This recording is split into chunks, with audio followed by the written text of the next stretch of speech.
Okay, बिस्मिल्लाहिर्रहमानिर्रहीम। आपका message क्या है? Any recommendation for federal from where we can prepare? Pedagogy के लिए तो आपने यही टॉपिक्स 2-3 सेशन में करवा चुका हूँ। ये टॉपिक्स आप तैयार कर लें, ठीक है। सेशंस आप देख लें, रिकॉर्डेड आपको मैं दे चुका हूँ। और उसके अलावा आपको पेडागोजी के बेशुमार पीडीएफ गूगल ड्राइव लिंक के थ्रू आपको डिलीवर कर चुका हूँ, आप वो भी देख लें। इंग्लिश ग्रामर के ऊपर आपका ज़्यादा फोकस होना चाहिए, इंग्लिश ग्रामर ज़्यादा से ज़्यादा देख लें, ठीक है। क्योंकि ईएसटी के अंदर सिनोनिम्स, एंटोनिम्स और बाकी इंग्लिश ग्रामर के अच्छे खासे एमसीक्यूज़ आते हैं। क्लियर हो गया? बाकी मैं उसका सिलेबस प्रॉपर देखकर मैं एक वीडियो बना चुका हूँ, आप वो वीडियो भी देख सकते हैं। उसका सिलेबस देखकर आप लोगों को एसएसटी के ग्रुप में ही कोई सजेशन दे दूंगा इंशाल्लाह। आज का लेक्चर स्टार्ट कर लेते हैं। लेक्चर का टॉपिक आपके सामने है टीचिंग मेथड्स, ठीक है। टीचिंग मेथड्स पेडागोजी के अंदर काफ़ी इम्पोर्टेंस रखता है और पेडागोजी टोटली दो चीज़ों के ऊपर फोकस रखती है। एक होता है टीचर जो टीचिंग करता है, एक होता है लर्नर जो लर्निंग करता है यानी स्टूडेंट, ठीक है। तो ये काफ़ी इम्पोर्टेंट टॉपिक है, आसान है लेकिन इसको आपने देखना है, एक बार इसको आपने स्टडी करना है। क्योंकि अक्सर टीचिंग मेथड से रिलेटेड हमारे टाइम पर तो एमसीक्यूज़ कंफर्म मुझे याद है पेडागोजी के सेक्शन में आए थे टीचिंग मेथड से। अब इस बार केपीपीएससी में देखा जाएगा कि क्वेश्चंस आएंगे या नहीं, लेकिन टॉपिक की इम्पोर्टेंस को अगर देख लें, उसके ऊपर अगर बात कर लें, तो टीचिंग मेथड्स जो होते हैं काफ़ी इम्पोर्टेंस रखते हैं, इनके ऊपर एमसीक्यूज़ आने के ज़्यादा चांसेस होते हैं, ठीक है। अच्छा, सबसे पहले हम टीचिंग को थोड़ा सा डिफ़ाइन कर लेते हैं। अगर कोई अपना माइक्रोफोन ऑन करके टीचिंग को अपनी तरफ से, मतलब टीचिंग क्या चीज़ है या किस को कहते हैं, अपने वर्ड्स के अंदर आप इसको अगर बताना चाहें, बयान करना चाहें तो आप बता सकते हैं। ये जो लिखा है इसको छोड़ दे, अपनी तरफ से व्हाट इज़ टीचिंग।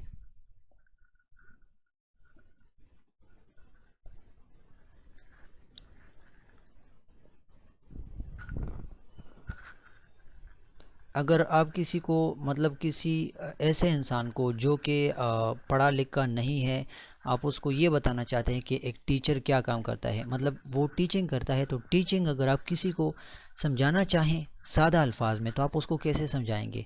कंसिडर कर लें वो नाव हाव नहीं रखता, कोई उसको ज़्यादा इन चीज़ों का पता नहीं है, तो आप सादा अल्फाज में इसको कैसे बयान करेंगे?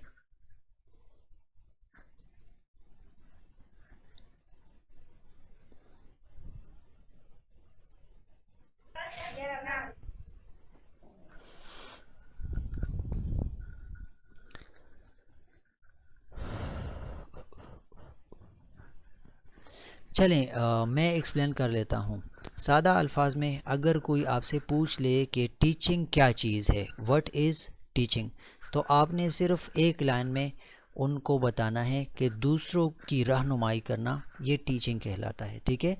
किसी को कुछ समझाना ये टीचिंग है, टॉपिक्स का एक्सप्लेनेशन देना ये टीचिंग है, ठीक है। सादा अल्फाज में अगर आप किसी को ये बताना चाहें कि टीचिंग क्या है, आप उसको ये भी बता सकते हैं कि आपने मुझसे ये क्वेश्चन किया कि व्हाट इज़ टीचिंग, मैं इसका आंसर कर रहा हूँ, तो इस टाइम पर आप मेरे टीचर बन रहे हैं, मैं आपका स्टूडेंट हूँ, मैं आपको आंसर कर रहा हूँ, लेकिन अगर देखा जाए तो मैं आपको टीच कर रहा हूँ, ठीक है। किसी टॉपिक को एक्सप्लेन करने वाला बंदा वो टीचर कहलाता है, क्योंकि आप उससे कुछ ना कुछ सीख लेते हैं। क्लियर हो गया? अब यहाँ पर जो कुछ लिखा है वो आपकी स्क्रीन के ऊपर है। टीचिंग एक ऐसा प्रोसेस है जो कि, कौन आ गया क्लास में? टीचिंग एक ऐसा प्रोसेस है जो कि गाइड करता है स्टूडेंट्स को, फैसिलिटेट करता है किसी भी चीज़ के अंदर, या फिर उनकी हेल्प करता है, उनकी मदद करता है। और इसका ये सारा प्रोसेस जो है किस मकसद के लिए? इस मकसद के लिए कि स्टूडेंट जो है वो चीज़ों को लर्न कर सके और उसकी ग्रोथ हो जाए, ठीक है। Teaching is the process of guiding, facilitating and helping students to learn and grow. इसका वन लाइन डेफिनेशन ये है। अब इसके अंदर कॉन्सेप्ट्स की एक्सप्लेनेशन करना, क्वेश्चंस पूछना, या फिर स्टूडेंट्स ने कुछ काम किया उसके ऊपर आपने उनको फीडबैक दिया तो आप उनके टीचर हैं, आपका ये सारा काम है, ये टीचिंग है। ठीक है। Supporting learners and developing knowledge, उनको ज़्यादा से ज़्यादा नॉलेज डिलीवर करना, उनकी नॉलेज की डेवलपमेंट, उनकी स्किल्स की इम्प्रूवमेंट, उनके स्किल्स में उनको, माइक्रोफोन जिसका भी ऑन है काइंडली ऑफ कीजिए, उनके स्किल्स को इम्प्रूव करना, या फिर जो कोर वैल्यूज़ है उनके लिए वो आप लोग अगर उसके ऊपर काम कर रहे हैं तो इट मीन्स आप टीच कर रहे हैं। Teaching is not just delivering the content, इसका हरगिज़ ये मतलब नहीं है कि आप सिर्फ कंटेंट की डिलीवरी के लिए होंगे। ठीक है। अगर आप टीचर हैं तो इसका मकसद हरगिज़ ये नहीं कि कंटेंट डिलीवर करना टीचिंग कहलाएगा, बल्कि it is also inspiring and motivating students को अपने टीचिंग स्टाइल से इंस्पायर करना, उनको मोटिवेट करना। ठीक है। ये भी टीचिंग कहलाता है। So it is all about teaching कि मतलब टीचिंग क्या चीज़ है। टॉपिक्स की एक्सप्लेनेशन करना, क्वेश्चन पूछना, उनको किसी टॉपिक के ऊपर फीडबैक देना, उनको सपोर्ट करना, किस लिए, ताकि उनकी नॉलेज डेवलप हो जाए, उनके स्किल्स इम्प्रूव हो जाएं। ये सारा प्रोसेस टीचिंग कहलाता है। अब इस पूरे प्रोसेस के लिए, ठीक है, ये जो भी काम है इनके लिए कुछ मेथड्स बनाए गए हैं। पेडागोजी के अंदर मल्टीपल मेथड्स हैं, अभी हम पढ़ेंगे। उन मेथड्स को कहते हैं टीचिंग मेथड्स। ठीक है। यहाँ पर लिखा है what are teaching methods. Teaching methods क्या है? ये वो मुख्तलिफ तरीके हैं, स्ट्रेटजीज़ हैं, हिकमत अमलियाँ हैं, या फिर वो टेक्निक्स हैं, तरीके हैं जो कि एक टीचर अपने कंटेंट की डिलीवरी के लिए इस्तेमाल करता है। क्लियर हो गया। And help student learn effectively, मकसद क्या होता है कि हमारा जो बच्चा है, स्टूडेंट है, वो अच्छी तरह से लर्न कर सके, इफ़ेक्टिवली लर्न करना। ठीक है।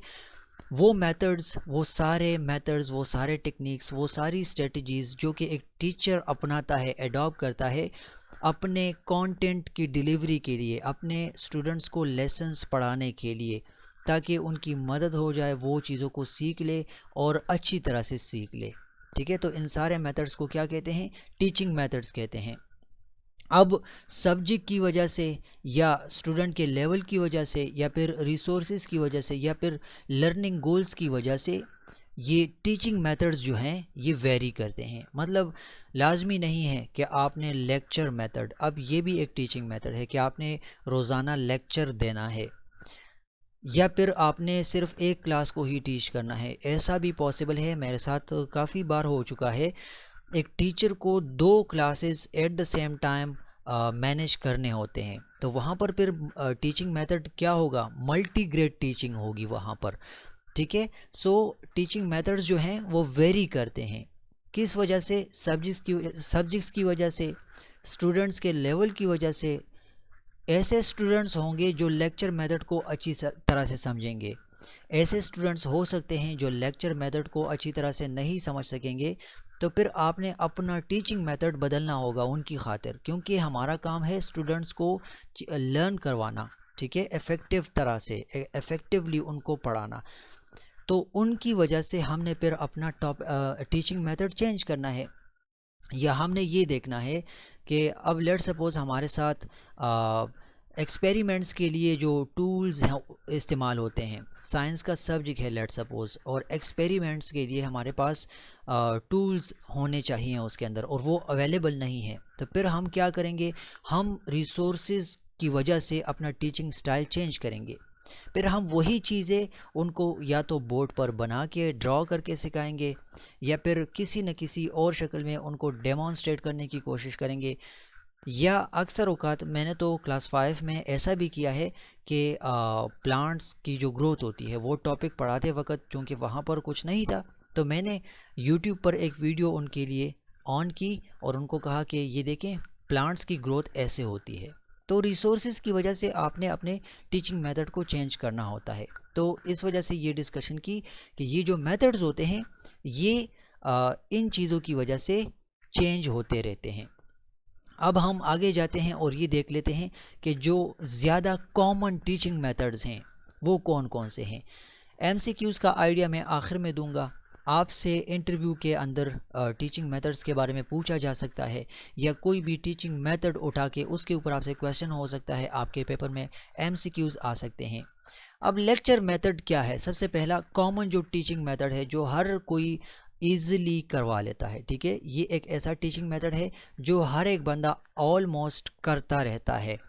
लेक्चर मेथड के अंदर क्या होता है? Teacher presents the topic verbally to the whole class. Lecture देना क्या होता है? आप मेरे सामने बैठे हैं, मैं ये टॉपिक टीचिंग मेथड्स या टीचिंग का जो टॉपिक है ये आपको वर्बली यहाँ पर आप मुझे सुन रहे हैं, तो होल क्लास लेक्चर मेथड के अंदर एक्टिव होती है, ठीक है, मतलब टीचर को सुन रहा होता है पूरा क्लास। यहाँ पर useful for covering a large amount of content quickly. Lecture method का फ़ायदा क्या होता है कि लेट सपोज आपके साथ एक बहुत बड़ा टॉपिक है, यानी लार्ज अमाउंट ऑफ कंटेंट है जिसको आपने कवर करना है, टाइम कम है, फॉर एग्जांपल अमाउंट ज़्यादा है कंटेंट का, आप चाहते हैं कि इसको मैं किसी न किसी तरह से जल्दी से ख़त्म करवा सकूं, तो उसके लिए लेक्चर मेथड इजी होता है, ये ज़्यादा फीजिबल है, क्योंकि इसमें क्या होता है, टीचर लगा रहता है वर्बली, ठीक है, और वो अपने स्टूडेंट्स को वो सारे टॉपिक्स वर्बली समझाने की कोशिश करता है। यहाँ पर स्टूडेंट क्या काम करते हैं? दे लेसन, ठीक है, एंड दे टेक नोट्स। ज़्यादातर इनका ये काम होता है कि वो टेचर को सुनते हैं और वो जो टीचर उनके सामने चीज़ों को एक्सप्लेन करता है, लेक्चर जिस टॉपिक के ऊपर देता है, स्टूडेंट्स नोट टेकिंग का काम करते हैं। अब आप अपनी एग्जांपल ले लें और मेरी एग्जांपल ले लें। ये जो टॉपिक मैं आपको पढ़ा रहा हूँ, शायद कोई बंदा उस साइट पर बैठा हो और इनको अपने साथ रजिस्टर में नोट कर रहा हो, या शायद ये PDF चूँकि आपके साथ मैं पहले से शेयर कर चुका हूँ तो शायद किसी के पास ये PDF प्रिंटेड फॉर्म में मौजूद हो। तो ये क्या है, मैं आपको टॉपिक बता रहा हूँ, पहले से बता चुका हूँ, आप लोग चीज़ों को सुन रहे हैं और नोट टेकिंग का काम कर रहे हैं। अक्सर औकात ऐसे MCQs आ जाते हैं कि लार्ज अमाउंट ऑफ कंटेंट को जल्दी से कवर अप करने के लिए कौन सा मेथड फिजिबल रहता है। तो ऑप्शंस के अंदर लेक्चर मेथड आ सकता है, डिस्कशन मेथड आ सकता है, डेमोन्स्ट्रेशन मेथड आ सकता है। तो इसके लिए आपने इस ऑप्शन की सिलेक्शन करनी है कि जब अमाउंट ज़्यादा हो, कंटेंट ज़्यादा हो और हमारा काम हो कि उसको क्विकली डिलीवर कर सकें, तो फिर हमने लेक्चर मेथड एडॉप्ट करना है, ठीक है, वहाँ पर लेक्चर मेथड का ऑप्शन सेलेक्ट करना है। ये तो हो गया कि स्टूडेंट्स ज़्यादा तौर पर यहाँ पर चीज़ों को सुनते हैं और नोट टेकिंग का काम करते हैं। लेक्चर मेथड के अंदर इस तरह MCQs भी आ जाते हैं, मैंने खुद नोट किए हैं कि ये जो लेक्चर मेथड है इसका मेन फोकस किसके ऊपर जाता है, या यहाँ पर एक्टिव कौन होता है। यहाँ पर it is more teacher centred, ठीक है, ये टीचर सेंटर्ड होता है, मतलब टीचर का काम है कि वो क्या पढ़ा रहा है, स्टूडेंट को यहाँ पर थोड़ा सा पैसिव रखा जाता है, जो कि अच्छा पॉइंट नहीं है, अच्छी बात नहीं है। लेक्चर मेथड को फिर लोग छोड़ देते हैं इसी वजह से, क्योंकि ये ज़्यादातर इसका जो फोकस जाता है वो टीचर के ऊपर जाता है। बस टीचर ने टॉपिक्स उठाए होते हैं, उसके सामने कंटेंट पड़ा होता है, बच्चे सुन रहे होते हैं, चाहे कुछ भी हो, टीचर का काम होता है कि वो ज़्यादा से ज़्यादा अमाउंट कवर कर सके कम टाइम के अंदर। यहाँ पर ये जो इंटरेक्टिव का वर्ड है, ठीक है, ये ज़्यादा क्यों इंटरेक्टिव नहीं है, लेस इंटरेक्टिव है, क्योंकि यहाँ पर टीचर लगा रहता है और स्टूडेंट सिर्फ सुनते हैं। इंटरेक्शन कहाँ पर आ जाती है, जब टीचर और स्टूडेंट आपस में क्वेश्चंस आंसर का काम करते हैं, तो वहाँ पर इंटरेक्शन ज़्यादा होती है। अब अगर इसी लाइव सेशन का एग्जांपल हम यहाँ पर ले लें, तो ये एक लेक्चर मेथड है, यहाँ पर आप मुझे सिर्फ सुन रहे हैं। अगर मैं इसके अंदर आपके सारे क्वेश्चंस भी सुनूं, आपको फीडबैक भी दूं, आपको एक्स्ट्रा टिप्स भी दूं, और फिर मतलब एक पूरा डिस्कशन बेस्ड टीचिंग मेथड बन जाएगा। लेक्चर मेथड से हट कर वो एक दूसरा डिस्कशन मेथड बन जाएगा, तो फिर क्या होगा, हम इस पूरे PDF को कंप्लीट कवर नहीं कर सकेंगे, ठीक है। So it is all about lecture method. I hope आपको क्लियर हो चुका होगा। अगर किसी को क्लियर नहीं तो मैं आपको 1-2 मिनट का टाइम देता हूँ, आप सोच लें इसके ऊपर, कोई मसला हो तो आप मुझे बता सकते हैं। ठीक है, आप अपना माइक्रोफोन ऑन करके मुझे बेशक बता सकते हैं कि टीचिंग मेथड का मतलब लेक्चर मेथड के का जो मेथड है वो इसमें ये कन्फ्यूजन है, आप लोग मुझे बता सकते हैं।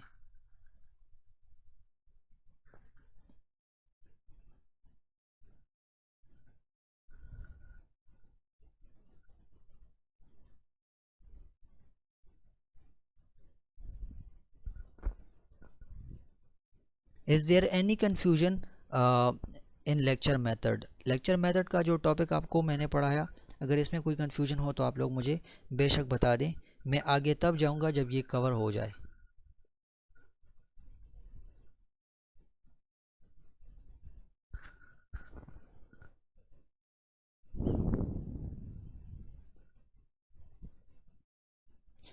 चलें आगे जाते हैं, डिस्कशन मेथड को थोड़ा सा देख लेते हैं। अब डिस्कशन मेथड क्या है? ये वो वाला जो टॉपिक था ऊपर लेक्चर मेथड, वो वन वे था। डिस्कशन मेथड होता है टू वे कम्युनिकेशन, ठीक है। Discussion method involves two way communication between the teacher and students, ठीक है। ये दो तरफा होता है, टीचर भी होता है यहाँ पर इन्वॉल्व और स्टूडेंट भी यहाँ पर इन्वॉल्व होता है, टू वे कम्युनिकेशन है, ठीक है। Students are encourage to share ideas, ऊपर ये वाला पॉइंट नहीं था, स्टूडेंट्स को आइडियाज़ शेयर करने का मौका नहीं मिल रहा था, बस टीचर का काम था कंटेंट की डिलीवरी, कम वक्त के अंदर ज़्यादा काम को कवर करना। यहाँ पर स्टूडेंट्स को मोटिवेट किया जाता है, स्टूडेंट्स को इनकरेज किया जाता है कि आप अपने आइडियाज़, अपने ख्यालात शेयर कर सकते हैं, ठीक है। ओपिनियंस जो भी हैं आप वो शेयर कर सकते हैं, या अगर स्टूडेंट्स के कुछ क्वेश्चंस होते हैं, क्योंकि ये डिस्कशन मेथड है, डिस्कशन कब होगी? जब क्वेश्चनिंग होगी, क्वेश्चन आंसर्स होंगे, तो इस वजह से यहाँ पर स्टूडेंट्स को इनकरेज किया जाता है। क्लियर हो गया? इसका दूसरा पॉइंट आप देख लें, develops critical thinking and communication skills. यहाँ पर बच्चों की कम्युनिकेशन स्किल्स काफ़ी इम्प्रूव हो जाती हैं, क्योंकि वो डायरेक्टली क्लास के अंदर टीचर से क्वेश्चंस कर लेते हैं, क्योंकि डिस्कशन मेथड है, वो क्रिटिकली चीज़ों के ऊपर थिंकिंग करते हैं। लेट सपोज टीचर ने कोई भी टॉपिक पढ़ाया या वो पढ़ा रहा है, लेकिन उस टॉपिक के अंदर बच्चा एक्टिवली वो सुन तो रहा है, लेकिन चूंकि डिस्कशन मेथड है तो वो क्रिटिकल थिंकिंग स्टार्ट कर लेता है और वो डायरेक्टली टीचर को रोक कर कहता है कि सर यहाँ पर आपने ये किया, ये ऐसा क्यों नहीं किया, ऐसे क्यों नहीं किया। क्रिटिकल थिंकिंग इसको कहते हैं कि अपना जहन, मतलब जो बच्चा है वो उसके जहन में उस टॉपिक से रिलेटेड जो क्वेश्चंस आते हैं वो डायरेक्टली टीचर से पूछ लेता है। तो यहाँ पर दो स्किल्स की इम्प्रूवमेंट होती है, एक क्रिटिकल थिंकिंग बच्चे के अंदर डेवलप हो जाती है, दूसरा वो जब क्वेश्चनिंग करता है तो उसकी कम्युनिकेशन स्किल्स की इम्प्रूवमेंट हो जाती है, बोल्डनेस आ जाती है, ठीक है, कॉन्फिडेंस आ जाता है। तो ये डिस्कशन मेथड की वजह से। अच्छा, discussion method helps students feel involve and confident. वही थोड़ी देर पहले ऊपर मैंने बताया कि वो क्वेश्चंस करता है, वो उसके जहन के अंदर जो भी आता है आइडियाज़, ओपिनियंस या क्वेश्चंस, वो क्रिटिकली उनके ऊपर या ऐसे आप समझ लें कि वो एनालिसिस करता है उस टाइम पर, रन टाइम पर टीचर के टॉपिक का। तो इस वजह से वो ज़्यादा इन्वॉल्व रहता है। यहाँ पर एक पॉइंट आपने नोट करना है, मैंने ऊपर के टॉपिक में आपको बताया कि जो लेक्चर मेथड है वो ज़्यादा टीचर सेंटर्ड है, और ये जो डिस्कशन मेथड है ये ज़्यादा स्टूडेंट सेंटर्ड है। इसका मेन फोकस स्टूडेंट के ऊपर जाता है, क्योंकि स्टूडेंट को इजाज़त होती है, उसको मोटिवेट किया जाता है, उसको इनकरेज किया जाता है कि वो अपने आइडियाज़, अपने ओपिनियंस या अपने क्वेश्चंस टीचर के साथ डायरेक्टली टॉपिक के दौरान ही शेयर कर ले। क्लियर हो गया? तो इस वजह से यहाँ पर वो डिस्कशन हो जाती है। तो इस पूरे मेथड को कहते हैं डिस्कशन मेथड। जो भी डिस्कशन मेथड के अंदर ये पॉइंट पढ़ाए, अगर ऊपर लेक्चर मेथड या डिस्कशन मेथड के अंदर आपको कोई परेशानी है, कोई कन्फ्यूजन है, तो आप लोग माइक्रोफोन ऑन करके मुझे बता सकते हैं।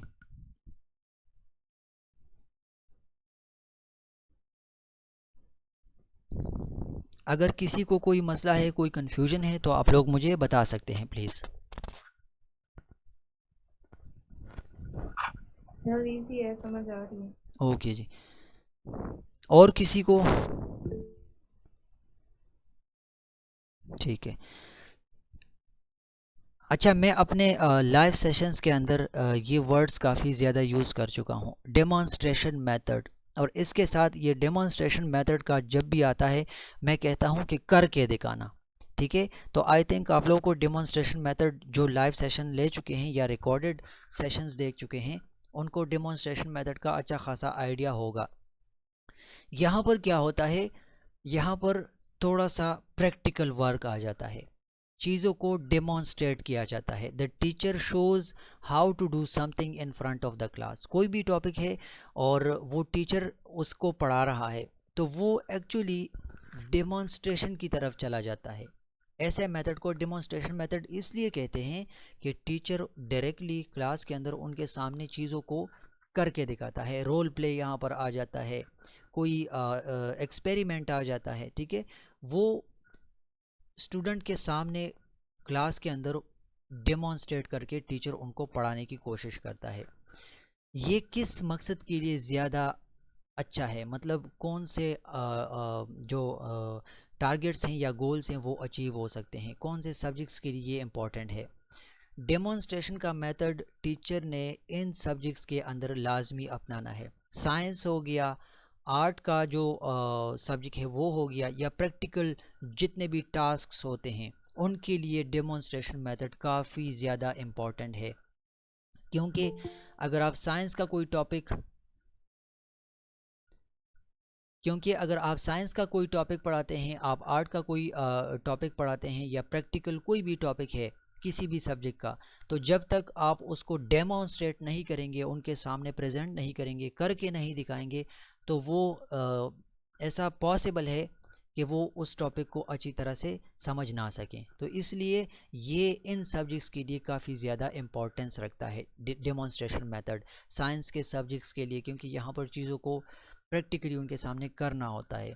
आर्ट का सब्जेक्ट हो गया, आर्ट की थ्योरी अगर आप पढ़ाएंगे बच्चों को तो वो पक जाएंगे, ठीक है, थक जाएंगे, लेकिन समझेंगे कब, जब आप उनके सामने कोई भी ड्राइंग बनाएंगे, कोई भी डिज़ाइन बनाएंगे, कोई भी मास्टरपीस उनके सामने रखेंगे, उसको एक्सप्लेन करेंगे, उसको आप करके उनके सामने दिखाएंगे, तो वो अच्छी तरह से समझेंगे। अच्छा, ये कहाँ पर हेल्प करता है, helps visual learners understand step by step processes. ठीक है, ऐसे स्टूडेंट्स होते हैं जिनकी ये एबिलिटी काफ़ी ज़्यादा होती है, विजुअली वो काफ़ी ज़्यादा इंटेलिजेंट होते हैं। इंटेलिजेंस के टॉपिक के अंदर हमने विजुअल स्पेशियल का टॉपिक पढ़ा था। विजुअल स्पेशियल इंटेलिजेंस क्या चीज़ है, वो वाली इंटेलिजेंस जहाँ पर बच्चा इमेजेस को अच्छी तरह से पढ़ता है, मैप रीडिंग के अंदर उसकी एक्सपर्टीज़ होती हैं, वो मैप रीडिंग अच्छी तरह से कर लेता है, विजुअली इमेजेस को अच्छी तरह से समझने की कोशिश कर सकता है, या वो अच्छी तरह से समझता है, या फिर अपनी तरफ से अपने जहन में कोई चीज़, कोई टॉपिक का अपना एक खाका बना के अच्छी तरह से वो समझ लेता है। तो ऐसे लर्नर्स जो होते हैं, ऐसे जो स्टूडेंट्स होते हैं जिनके अंदर विजुअल इंटेलिजेंस होती है, उनको वो टॉपिक्स, ठीक है, डेमोन्स्ट्रेशन मेथड के through step by step process का पूरा पता चल जाता है, और वो कम टाइम के अंदर काफ़ी ज़्यादा कॉम्प्लेक्स टॉपिक को भी इजीली समझ जाते हैं। क्लियर हो गया। सो अगर क्लास के अंदर विजुअल लर्नर्स होंगे तो उनके सामने फिर टीचर ने क्या करना है, हमने ऊपर पढ़ा कि टीचिंग मेथड वेरी करते हैं with respect to resources, with respect to subject, with respect to student level. तो अब ये विजुअल लर्नर्स कौन है, ये स्टूडेंट्स हैं, उनको ये डेमोन्स्ट्रेशन मेथड काफ़ी ज़्यादा फ़ायदा देता है। Makes learning more realistic and engaging. एक वक्त पर आप बच्चों को कोई टॉपिक थ्योरेटिकली पढ़ाते हैं, उनके सर के ऊपर से गुजर जाता है, लेकिन डेमोन्स्ट्रेशन मेथड के अंदर कोई टॉपिक आपने पढ़ाया, बोर्ड पर सिर्फ डेफिनेशन लिख दी, फिर उसको पूरा डेमोन्स्ट्रेट करके उनको बताया, तो वो सारा प्रोसेस क्या हो जाता है, रियलिस्टिक बन जाता है, हकीकी दिखाई देता है उनको। करके दिखाने का मकसद क्या होता है कि वो उस चीज़ के ऊपर यकीन रखें, तो उनका यकीन डेमोन्स्ट्रेशन मेथड से अच्छी तरह से बन जाता है। ये सारे पॉइंट्स थे डेमोन्स्ट्रेशन मेथड के अंदर। अगर किसी को कोई कन्फ्यूजन हो, कोई क्वेश्चन हो, तो आप लोग मुझसे पूछ सकते हैं। लेक्चर मेथड के अंदर, डिस्कशन मेथड के अंदर और डेमोन्स्ट्रेशन मेथड के अंदर इज़ देयर एनी कन्फ्यूजन, तो आप लोग मुझे बता सकते हैं।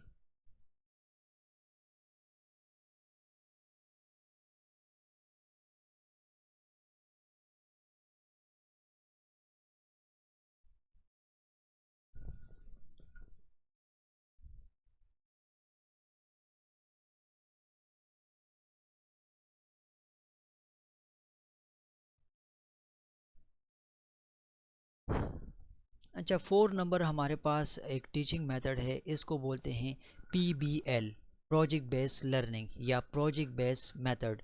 यानी प्रोजेक्ट बेस्ड मेथड से जो लर्निंग होती है उसको PBL बोलते हैं, प्रोजेक्ट बेस्ड लर्निंग। अब इन दोनों को मैं मिक्स करके आप लोगों से एक क्वेश्चन पूछूंगा और मैं आप लोगों से ये एक्सपेक्ट करता हूँ कि आप लोगों ने मुझे आंसर भी करना है। ये पॉइंट्स पहले पढ़ लेते हैं, फिर आपने आंसर करना है। Students work on real world project और प्रॉब्लम ओवर टाइम।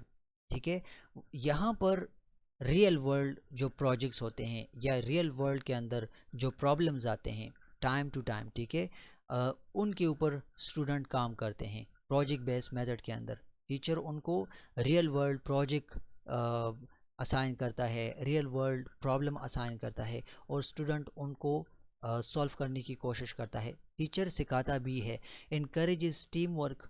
ये जो प्रोजेक्ट बेस्ड मेथड है ये टीम वर्क को इनकरेज करता है, रिसर्च को ज़्यादा इनकरेज करता है। यहाँ पर एक बात सुन ले कि ये भी सारा का सारा प्रैक्टिकल होता है एंड सेल्फ डायरेक्शन इस चीज़ को इनकरेज करता है।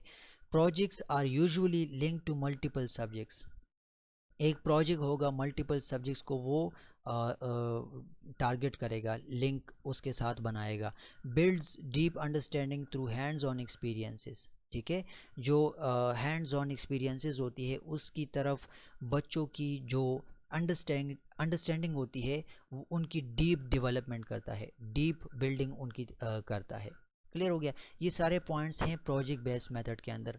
यहाँ पर कंफ्यूज ना हो, प्रोजेक्ट बेस्ड मेथड कौन सा टीचिंग मेथड है जिसमें टीचर स्टूडेंट्स को कोई रियल वर्ल्ड प्रोजेक्ट असाइन करता है, स्टूडेंट्स उनके ऊपर काम करते हैं, टीम्स बना के वो प्रॉपर रिसर्च करते हैं, अपनी तरफ से अपनी क्रिएटिविटी को इंक्लूड करके उनके ऊपर काम करते हैं और उनको सेल्फ डायरेक्शन, ठीक है, जो मतलब वो अपना रास्ता खुद बनाए।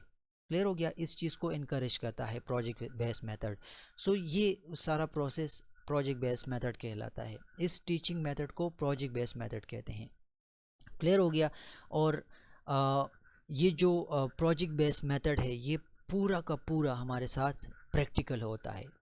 अब आप लोगों से मेरा ये क्वेश्चन है कि ऊपर हमने पढ़ा डेमोन्स्ट्रेशन मेथड, नीचे हमने पढ़ा प्रोजेक्ट बेस्ड मेथड।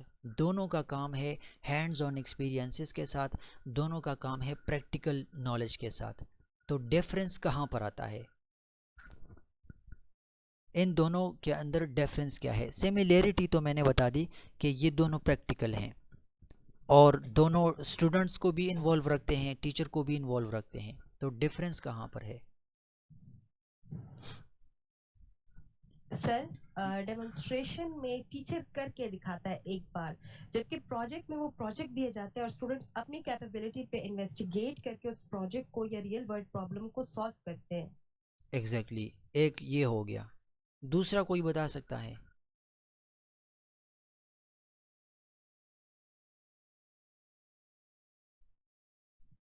सर ये रियल वर्ल्ड प्रोजेक्ट्स में आते क्या है, मतलब कोई असाइनमेंट दी जाती है स्टूडेंट को, वैसे कह रहे हैं आप? क्या? सर जैसे मुझे रियल वर्ल्ड प्रोजेक्ट समझ नहीं है ना, कि जैसे हम तो स्टूडेंट को असाइनमेंट दे सकते हैं, वही होते हैं रियल वर्ल्ड प्रोजेक्ट? किसी भी टॉपिक के ऊपर रियल वर्ल्ड का प्रोजेक्ट आप कंसिडर कर लें, किसी भी टॉपिक के ऊपर। अब लेट सपोज मैं आपको एक एग्जांपल देता हूँ। आपने बीएड किया, ठीक है, बीएड किया तो रियल वर्ल्ड प्रोजेक्ट में आपको ये असाइन कर सकता हूँ कि आप इन सारे टीचिंग मेथड्स को, बीएड के अंदर पेडागोजी बंदा ज़्यादा पढ़ता है। क्लियर हो गया? मैं आपको ये टॉपिक असाइन करता हूँ कि आप सारे जितने भी टीचिंग मेथड्स हैं उनको पूरा पढ़ लें, उनके ऊपर एनालिसिस कर लें और अपनी तरफ से कोई प्रोजेक्ट बना दें, कोई उसका रिसर्च जो थीसिस कहलाता है वो बना दें, रिसर्च पेपर उसके ऊपर पब्लिश करना है, आपका काम ये है। एक ऐसा मेथड जो इन सब को आपस में इन्वॉल्व करे, आपस में मतलब जोड़ दे और एक नया टीचिंग मेथड बनाए। तो ये मैंने आपको एक रियल वर्ल्ड प्रोजेक्ट दे दिया। Okay sir. जी, जो फर्स्ट आंसर आया एग्जैक्टली इसमें ये होता है कि वहाँ पर टीचर का काम होता है डायरेक्टली उनके सामने चीज़ों को करके दिखाना। यहाँ पर ये टीचर का काम नहीं होता। टीचर यहाँ पर ज़्यादा तौर पर प्रोजेक्ट्स की असाइनमेंट करता है, प्रॉब्लम्स उनके सामने कोई एक प्रॉब्लम एक्सप्लेन कर लेता है, लेकिन फिर उससे हट के मल्टीपल प्रोजेक्ट्स या प्रॉब्लम्स उनके सामने रखता है। और वो लोग क्या काम करते हैं, स्पेसिफिकली यहाँ पर टीम वर्क ज़्यादा होता है। ऊपर टीम वर्क हो भी सकता है, नहीं भी हो सकता, ठीक है। यहाँ पर ज़्यादा टीम वर्क होता है। क्लियर हो गया। यहाँ पर रिसर्च, क्रिएटिविटी ये ज़्यादा फोकस में होते हैं, ऊपर नहीं होते। यहाँ पर कभी कभार साइंस के सब्जेक्ट्स के अंदर ग्रुपिंग हो जाती है, ठीक है, क्योंकि डिस्कशन मेथड है। टीचर का स्टूडेंट्स के साथ, स्टूडेंट्स का टीचर के साथ, और स्टूडेंट्स आपस में भी इस चीज़ के ऊपर डिस्कशन कर लेते हैं। ग्रुपिंग हो सकती है कभी कभार। लेकिन आर्ट का कोई सब्जेक्ट में अगर आपको बता दूं तो मैं ऐसा भी ज़्यादातर, मतलब स्पेसिफिकली आर्ट के अंदर मैं इंडिविजुअल कोई प्रोजेक्ट असाइन कर लेता हूँ। मोस्टली प्रोजेक्ट बेस्ड मेथड के अंदर टीम वर्क का ज़्यादा रोल होता है। क्लियर हो गया। सो ये कुछ इसके डिफरेंसेस और सिमिलैरिटीज़ हैं। सिमिलैरिटी सिंपल है, दोनों प्रैक्टिकल हैं, और डिफरेंसेस का आपको आपकी मेंबर ने भी आंसर किया और मैंने भी आंसर करने की कोशिश की, ठीक है। कितने टॉपिक्स रहते हैं, माशाल्लाह ये तो अच्छे खासे टॉपिक्स रहते हैं। अच्छा, 5 नंबर पर हमारे साथ एक टीचिंग मेथड है, इसको बोलते हैं inquiry based method. Inquiry based method नाम से आपको पता चल रहा है कि यहाँ पर इंक्वायर किया जाता है, फोकस इज ऑन क्वेश्चनिंग, ठीक है। इसका मेन फोकस क्वेश्चनिंग की तरफ होता है, एक्सप्लोरिंग की तरफ या डिस्कवरिंग की तरफ, क्योंकि यहाँ पर बंदा इंक्वायर करता है, पूछता है। तो पूछने का मकसद क्या होता है, वो चीज़ों को एक्सप्लोर करता है, चीज़ों को डिस्कवर करता है। और यहाँ पर ज़्यादा ये काम कौन करते हैं, टीचर भी कर सकता है, ठीक है, और स्टूडेंट भी करता है। स्टूडेंट का, अगर स्टूडेंट के हवाले से अगर हम सोच लें तो जो स्टूडेंट ज़्यादा क्वेश्चनिंग करेगा वो ज़्यादा एक्सप्लोर करता जाएगा, उसकी डिस्कवरी ज़्यादा होगी। क्लियर हो गया। ये पहला पॉइंट है इसका, इंक्वायरी बेस्ड मेथड ये कहलाता है। यहाँ पर टीचर का मेन रोल क्या होता है, वो गाइड करता है। क्वेश्चनिंग होती है स्टूडेंट्स की तरफ से, और गाइडेंस मिलती है उनको टीचर की तरफ से, not a direct source of answers, ठीक है। Teacher acts as a guide. Teacher का काम ये होता है कि वो जो क्वेश्चन आता है उनको सिर्फ गाइड करता है, सपोर्ट करता है, लेकिन direct source of answers teacher नहीं होता। इंक्वायरी बेस्ड मेथड का ज़्यादा ये काम होता है। इनकरेज इंडिपेंडेंट लर्निंग, जहाँ पर teacher direct source of answers ना हो तो फिर इंडिपेंडेंट लर्निंग यहाँ पर ज़्यादा आ जाती है। आप अपने बीएस की एग्जांपल ले लें, जब आप बैचलर के क्लासेस लेते हैं तो आपको ऐसा फील होगा कि ये टीचर हमें कुछ पढ़ाता ही नहीं है। हमारे साथ तो computer science BS software engineering के अंदर ऐसा हुआ है। टीचर मोस्टली हमें कोई शॉर्ट सा पीडीएफ या पावर पॉइंट का प्रेजेंटेशन सामने रख के थोड़ा सा एक्सप्लेन कर लेता, बाकी सारा काम हमसे निकालता। तो वहाँ पर क्या है, क्या होता है, यहाँ पर इंडिपेंडेंट लर्निंग होती है। हाँ, टीचर हमें ये टाइम ज़्यादा दे देते कि जो क्वेश्चन आपके जहन में आता है वो थोड़ा सा ओवरव्यू देने के बाद खामोश हो जाते, क्वेश्चनिंग हम करते, वो फिर उसको आंसर करने की कोशिश करते, लेकिन ज़्यादातर उनकी गाइडेंस होती, ठीक है। टॉपिक का हमें पता चल जाता, थोड़ा सा ओवरव्यू दिया जाता, बाकी काम हमारा होता। तो ये इंक्वायरी बेस्ड मेथड का जो मेन मतलब फ़ायदा है, ये इनकरेज करता है इंडिपेंडेंट लर्निंग को और इन्वेस्टिगेशन को। इन्वेस्टिगेशन क्या है, ये एक ऐसा प्रोसेस है जहाँ पर क्वेश्चनिंग ज़्यादा होती है, क्वेश्चन पूछे जाते हैं, उसके आंसर्स मिलते हैं, तब कहीं जाकर इन्वेस्टिगेट हो जाता है, केस क्लोज हो जाता है। क्लियर हो गया। उस हवाले से आप लोग इसको समझ लें। और great for building problem solving skills, topic आ गया या क्वेश्चन, स्टूडेंट्स को कोई टॉपिक मिल गया, उन टॉपिक्स के ऊपर स्टूडेंट्स क्वेश्चंस करते जाते हैं और टीचर उनको सिर्फ गाइड करता है, गाइड करने के लिए कोशिश करता है या सपोर्ट करता है। तो वो स्टूडेंट्स को प्रॉब्लम सॉल्विंग के स्किल्स की तरफ लेकर जाता है, उनकी प्रॉब्लम सॉल्विंग की skills time to time build होती जाती है, क्योंकि इंडिपेंडेंटली वो खुद ही उस टॉपिक को या उस चीज़ को कवर करने की कोशिश करेंगे, टीचर सिर्फ उनको गाइड करेगा। क्लियर हो गया। तो ये प्रॉब्लम सॉल्विंग के स्किल्स को इम्प्रूव करने के लिए ज़्यादा बेस्ट रहता है इंक्वायरी बेस्ड मेथड, ज़्यादा मुश्किल नहीं है। इंक्वायरी बेस्ड मेथड के अंदर क्या होता है, ज़्यादा से ज़्यादा क्वेश्चन पूछे जाते हैं उन क्वेश्चंस के थ्रू एक्सप्लोरेशन होती है और फर्दर डिस्कवरी की तरफ बंदा जाता है, मतलब कोई सोल्यूशन उसको आखिर में मिल जाता है। ठीक है, teacher as a guide act करता है और ये इंडिपेंडेंट लर्निंग को इनकरेज करता है, उसको सपोर्ट करता है स्टूडेंट को। और इन्वेस्टिगेशन यहाँ पर ज़्यादा होती है, क्वेश्चनिंग जहाँ पर होगी इन्वेस्टिगेशन लाजमी सी बात है ज़्यादा होगी। तो अगर आपको इस टॉपिक के अंदर कोई परेशानी हो, कोई कन्फ्यूजन हो, आप लोग मुझे बता सकते हैं। मैंने कहा हुआ है MCQs का आइडिया मैं इसके ऊपर कल दे दूंगा इंशाल्लाह। सर, जी प्रोजेक्ट बेस्ड लर्निंग में भी मतलब गाइडेंस दी जाती है ना, और इन्वेस्टिगेशन ही होती है, और इंक्वायरी में भी गाइडलाइंस दे के इन्वेस्टिगेशन और वही क्वेश्चंस, वही प्रॉब्लम सॉल्विंग इंक्वायरी में भी और उसमें भी। तो दोनों में डिफरेंस कहाँ आता है, प्रोजेक्ट बेस्ड और इंक्वायरी में? प्रोजेक्ट बेस में क्वेश्चनिंग इतनी नहीं होती, ठीक है, इंक्वायरी इतनी नहीं होती। प्रोजेक्ट मिल जाता है, पहले से उनकी नॉलेज होती है, प्रोजेक्ट उनको मिल जाता है, प्रॉब्लम उनको मिल जाता है, फिर वो टीम वर्क करके उसको कोई आखिर में प्रपोज सोल्यूशन की तरफ जाते हैं। यहाँ पर डायरेक्टली कोई भी टॉपिक हो सकता है, उसके ऊपर ज़्यादा फोकस क्वेश्चनिंग की तरफ होता है। ठीक है, एक्सप्लोर करना स्टूडेंट का काम है। यहाँ पर डायरेक्टली ऊपर जो टॉपिक है उसमें प्रोजेक्ट की तरफ बंदा डायरेक्टली जाता है, यहाँ पर डायरेक्टली प्रोजेक्ट की तरफ नहीं जाता। यहाँ पर किसी भी टॉपिक से रिलेटेड जनरल क्वेश्चंस होते हैं, वो फर्दर वो क्वेश्चन बंदे को एक्सप्लोरेशन की तरफ लेके जाते हैं, उनकी डिस्कवरी हो जाती है। दूसरा कौन सा आपने कहा, उसमें क्या होता है डिस्कशन? दोनों नहीं, इंक्वायरी और प्रोजेक्ट बेस्ड। हाँ, प्रोजेक्ट बेस्ड तो उसमें प्रोजेक्ट्स के ऊपर ज़्यादा फोकस होता है, प्रोजेक्ट्स के ऊपर काम होता है। ठीक है, यहाँ पर डायरेक्टली कोई भी टॉपिक होगा, नॉट एनी, मतलब कोई स्मॉल या बिग प्रोजेक्ट नहीं, कोई भी टॉपिक, कोई भी शॉर्ट सा टॉपिक होगा, उसकी वजह से क्वेश्चनिंग होगी, उसकी वजह से फर्दर एक्सप्लोरेशन होगी और आखिर में कोई डिस्कवर किया जाएगा किसी चीज़ को।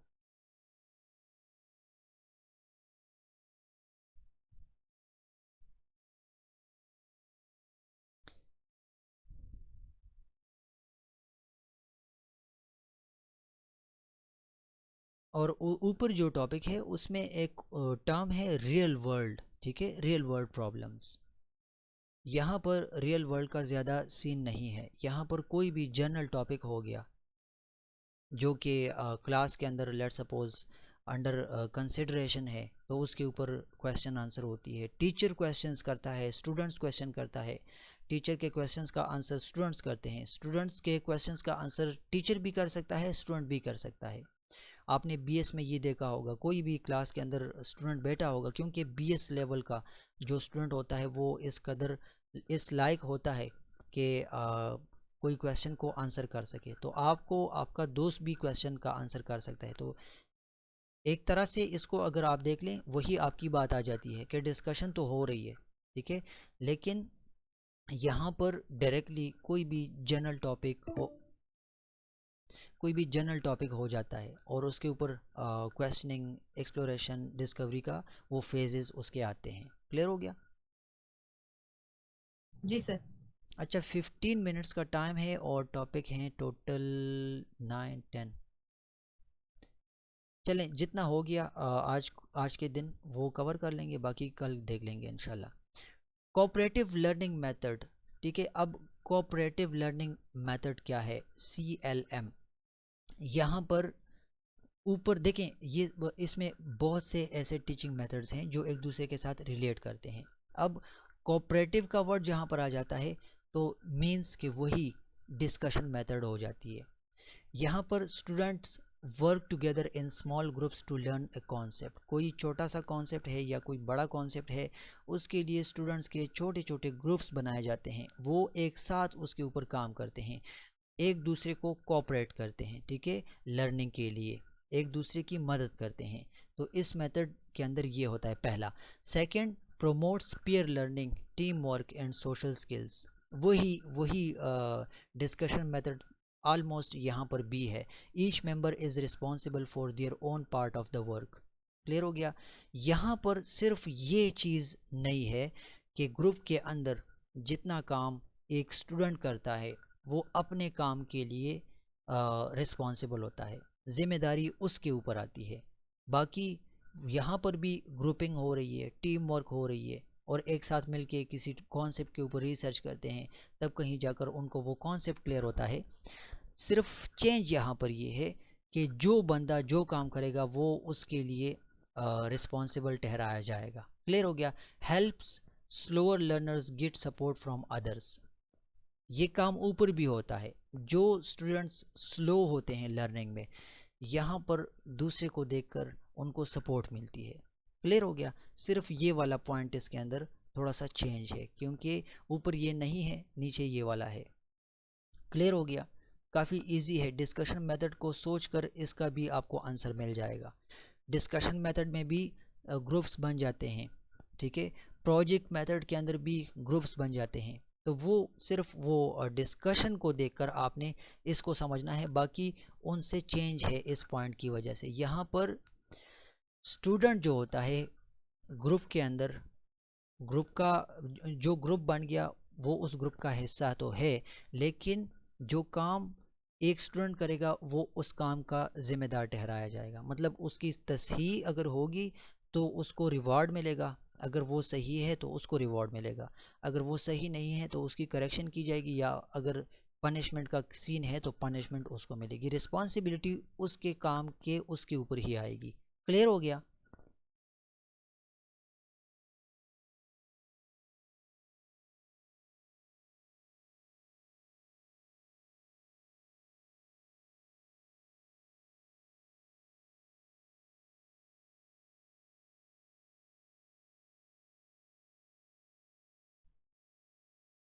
अभी तक ये जो 6 टीचिंग मेथड्स हमने डिस्कस किए, इनके अंदर आपका कोई भी क्वेश्चन हो तो आप लोग मुझसे पूछ सकते हैं, क्योंकि बाकी जो हैं problem solving method, role play, brainstorming method, activity based method, ये सारे एक दूसरे के साथ लिंक करते हैं। जहाँ तक मुझे लगता है, जहाँ तक मेरा ख्याल है, ऊपर जो हमने पढ़ा उसकी वजह से प्रॉब्लम सॉल्विंग का मेथड भी इजी हो जाता है, ठीक है।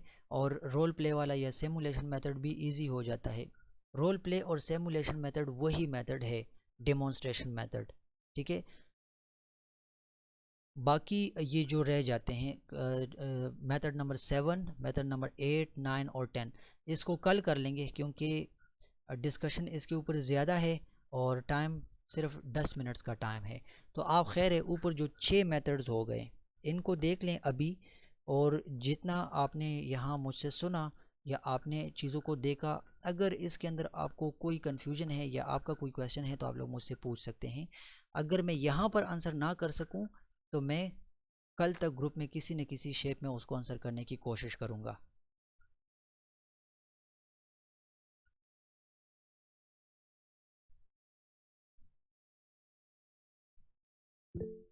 ओके सर, इजी है बहुत। ग्रुप में जो रहता है तो वहाँ से देख लेंगे।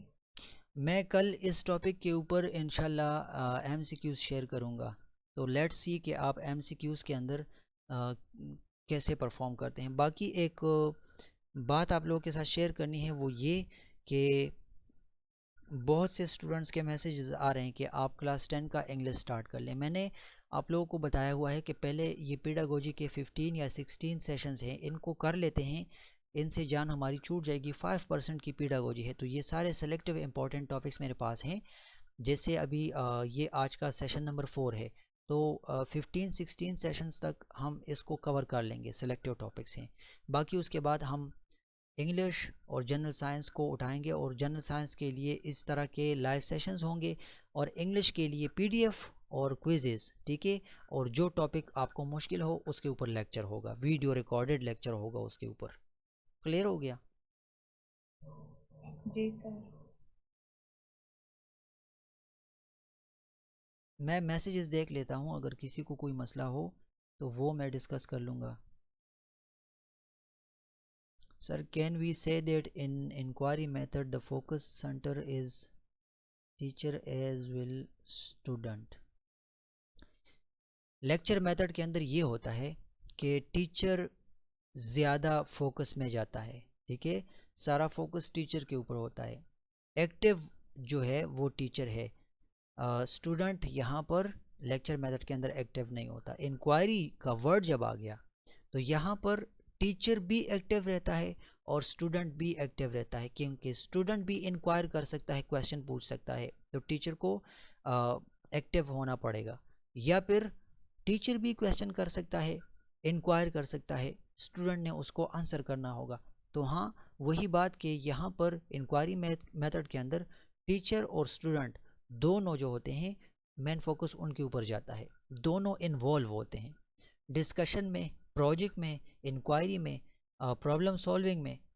ये ऐसे टीचिंग मेथड्स हैं जहाँ पर स्टूडेंट और टीचर, ठीक है, दोनों फोकस में जाते हैं। लेकिन ज़्यादा जो एक पहला टॉपिक है लेक्चर मेथड, वो टीचर सेंटर्ड है, मतलब ये वहाँ पर सारा फोकस टीचर के ऊपर जाता है। बाकी जितने मेथड हैं वो मोस्टली स्टूडेंट के ऊपर फोकस करते हैं, स्टूडेंट सेंटर है। अच्छा, इंटरव्यू के अंदर या किसी भी जगह के अंदर आपसे ये क्वेश्चन पूछा जा सकता है कि अभी रिसेंटली जो हमारा करिकुलम चल रहा है SNC, सिंगल नेशनल करिकुलम, ये कौन सा है, टीचर सेंटर्ड है या फिर स्टूडेंट सेंटर है? तो आपने बताना है, आपने आंसर करना है कि सर ये टीचर सेंटर्ड है।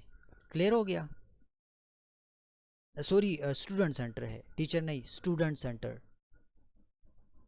हमारा SNC single national curriculum totally student centre है, स्टूडेंट को फोकस करके सामने रखकर करिकुलम को डिज़ाइन किया गया है।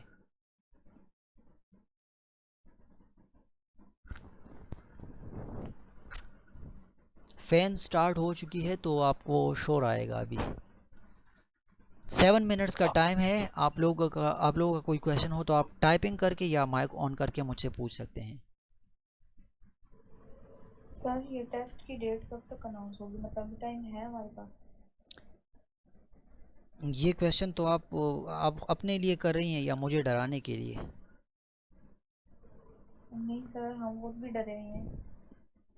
पता नहीं, कमीशन का कुछ नहीं कह सकते। मैंने आपको स्टार्ट में अपने ग्रुप्स के अंदर मैसेजेस के अंदर ये बात बताई थी कि मैंने एक अप्लाई की थी कमीशन के अंदर, कंप्यूटर ऑपरेटर का टेस्ट था। तो वो तो इनका अपना डिपार्टमेंट का टेस्ट था, मतलब कंप्यूटर ऑपरेटर इनको चाहिए थे और डिपार्टमेंट के अंदर ही कमीशन वालों को ही चाहिए थे। तो उसकी अप्लाई मैंने 2020 में की थी और मेरा टेस्ट हुआ था 2023 में। तो 20, 21, 22, 23 ऑलमोस्ट 3 इयर्स का टाइम उसमें लग गया था। अब पता नहीं, अगर हमारी किस्मत बहुत ज़्यादा फूटी किस्मत हुई तो हो सकता है कि 2-3 महीनों में हो जाए, मुझे नहीं पता सीरियसली। लेकिन एक्सपेक्टेशन ये है कि जितना इसका ये प्रोसेस है कमीशन का, जितना स्लो चल रहा है, तो हो सकता है कि हमें 8 या 9 महीने का टाइम तो कम से कम मिल जाए इंशाल्लाह। बस ये दुआ करें, इंशाल्लाह मिल जाए। क्योंकि मैं ख़ुद आप लोगों से ज़्यादा डरा हुआ हूँ।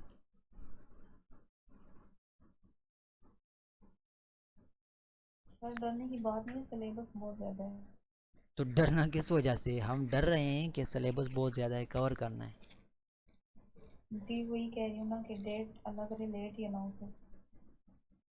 किसी एक क्लास का सिलेबस, एक क्लास का कंटेंट अगर हम लेट सपोज कवर कर लेना, तो बहुत सी चीज़ें हमारी कवर हो जाएंगी नेक्स्ट क्लासेस के अंदर, क्योंकि आलमोस्ट चीज़ें रिलेटेबल हैं। लेट सपोज आपने साइंस के अंदर टॉपिक पढ़ा प्रॉपर्टीज़ ऑफ मैटर या मैटर, ठीक है, मैटर एंड इट्स प्रॉपर्टीज़। तो अब मुझे नहीं लगता कि किसी और क्लास के अंदर आपने उसको पढ़ना है। गो थ्रू कर सकते हैं लेकिन डीपली नहीं पढ़ना, क्योंकि यहाँ पर पढ़ लिया बस। लेकिन हाँ, पढ़ना भी ऐसे कि वो याद रहे।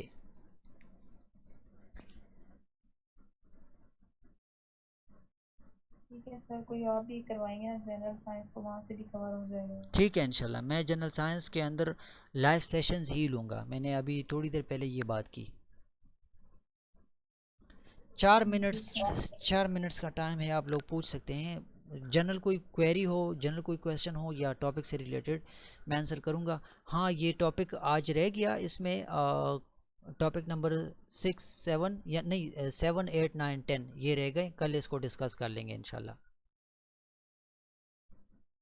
पेडागोजी का मसला ये है कि ये ज़्यादा थ्योरेटिकल है। इससे बोर क्यों होते हैं स्टूडेंट्स, एमएड बीएड वाले स्टूडेंट्स जो प्रॉपर चैनल के थ्रू करते हैं, मतलब यूनिवर्सिटी ऑफ पेशावर से रेगुलर जो करना चाहें, तो वो बोर क्यों होते हैं? क्योंकि टीचर उनके सामने लगा रहता है, तबला बजा रहा होता है और स्टूडेंट्स के सर के ऊपर से गुजर जाती हैं चीज़ें।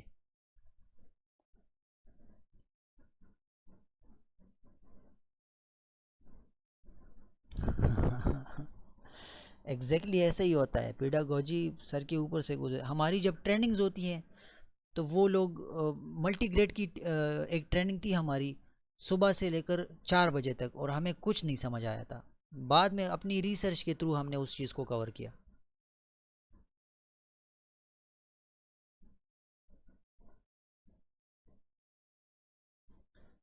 और एक बात है, पीडागोजी उन बंदों को, मतलब अभी भी मैं इसके अंदर काफ़ी ज़्यादा वीक हूँ, क्योंकि मैंने ना एमएड किया हुआ है ना मैंने बीएड किया हुआ है। ये सब कुछ मैं इंटरनेट से, ऑनलाइन रिसोर्सेज से सीखता हूँ।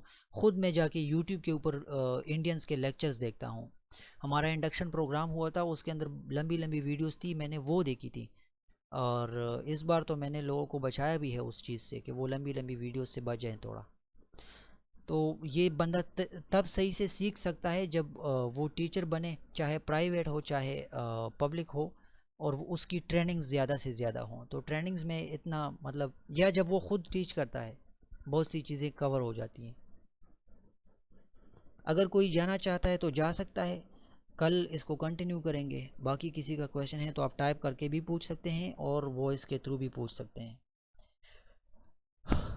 सर ये जो हमारा सिंगल नेशनल करिकुलम है ना, तो इसमें क्या ये 10 के 10 मेथड टीचर को अप्लाई करने का कहा गया, या कोई खास मेथड जिस पे फोर्स किया गया हो कि ये आपने ज़्यादा प्रेफर करना है? कोई नहीं कहा गया। टीचर को कहते हैं कि सफाई करो, झाड़ू उठाओ, झाड़ू लगाओ, वल्ला। नहीं नहीं, वो तो है ना कि स्टूडेंट सेंटर्ड तो है, लेकिन मतलब क्या 10 के 10 ही, मतलब वो उसकी कोई मर्जी, वो स्टूडेंट्स के हवाले से? सिंगल नेशनल करिकुलम के अंदर कोई रिस्ट्रिक्शन नहीं है। आपका मेथड है, आपके स्टूडेंट हैं, आपने पढ़ाना है, लेकिन स्टूडेंट को आपने सेंटर रखकर उनको टॉपिक समझाना है। एसडीओज डीओज जब आते हैं वो कहते हैं पढ़ाया है या नहीं। आप जब कहें कि पढ़ाया है तो वो आपके स्टूडेंट से क्वेश्चंस करना स्टार्ट कर लेते हैं। टाइम ख़त्म होने वाला है। ज़्यादातर इस चीज़ के ऊपर ज़ोर नहीं दिया जाता कि कौन सा मेथड आपने अडॉप्ट करना है। जो भी है आपने करना है, कोई भी मेथड, टॉपिक को देखकर आप अपने टीचिंग स्टाइल को अडॉप्ट करते हैं। अब मैं आपको बताऊं तो मैं अपनी क्लास के अंदर बिल्कुल नखरा बन जाता हूं, उनको चीज़ें करके दिखाने की कोशिश करता हूं। लेट्स सपोज छोटे बच्चे होते हैं, प्यासा कौआ, टर्स्टी क्रो, उनको समझाना है तो उनके सामने करके दिखाना पड़ता है, कौआ बनना पड़ता है। तो ऐसे वो इंटरेस्ट भी लेते हैं, वो सीख भी जाते हैं। ठीक है सर, समझ आ गई। ठीक है, क्लास ख़त्म हो जाएगी खुद से। ठीक है, तो इंशाल्लाह कल फिर मिलते हैं।